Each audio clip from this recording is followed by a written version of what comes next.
Monsieur le secrétaire général adjoint aux opérations de la paix des Nations Unies, merci d'être aujourd'hui présent ici dans ce studio nouvellement construit et inauguré par vous-même ici à Bangui, à la MINUSCA. Et sans tarder, je vais vous poser quelques questions dans la mesure où vous terminez aujourd'hui votre visite. Donc une visite qui intervient un mois après le renouvellement à l'unanimité du Conseil de sécurité du mandat de la MINUSCA. Vous avez, lors de votre séjour, qualifié cette unanimité d'unanimité retrouvée. Quelle est la signification de cette unanimité retrouvée? Bonjour et merci de m'accueillir. La signification de l'unanimité retrouvée, c'est un message de la part de la communauté internationale de reconnaissance et de soutien aux efforts des Nations Unies et aux efforts des Centrafricains en équipe. Pendant maintenant de nombreuses années, nous avons travaillé, vous avez travaillé, les collègues de la MINUSCA ont travaillé en étroite coopération avec les Centrafricaines, les Centrafricains. Ce pays a connu beaucoup de difficultés, beaucoup de troubles, beaucoup de désordres. Et aujourd'hui, certes, il reste des défis à surmonter, mais les choses avancent. Il y a beaucoup de progrès qui sont très encourageants. Et je l'ai vu très directement en allant sur le terrain avant-hier à Bambari et aussi dans la région de Bambari. Donc, ce message de nos États membres, cette unanimité retrouvée, encore une fois, c'est à mettre au crédit de ce travail commun des Nations Unies, des Centrafricaines et des Centrafricains. C'est un message d'appui, de soutien, de reconnaissance. Des élections sont planifiées ici même en République centrafricaine pour 2025 et les années suivantes. Quelle sera la nature du soutien des Nations Unies à l'organisation de ces élections? Et le soutien des Nations Unies à l'organisation de ces élections sera important, très important. Il y a un engagement très fort. Il y a aussi un mandat de la part du Conseil de sécurité pour apporter ce soutien.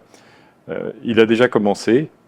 Il se focalise en particulier à ce stade sur l'enregistrement des électeurs de manière à ce que les Centrafricaines et les Centrafricains puissent voter en nombre, avec une focalisation particulière sur l'enregistrement des femmes comme électeurs, ou les électrices plutôt d'ailleurs. Nous pensons que l'objectif fondamental qui doit être poursuivi, ce sont des élections inclusives et pacifiques.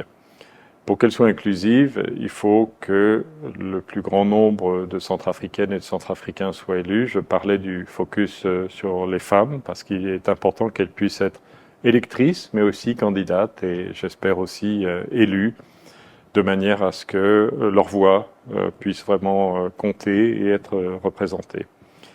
Et donc, cet engagement est fort parce que les élections, si elles sont réussies, peuvent constituer vraiment une étape fondamentale, je dirais presque transformatrice, sur la voie de la République centrafricaine vers davantage de stabilité et davantage de prospérité également.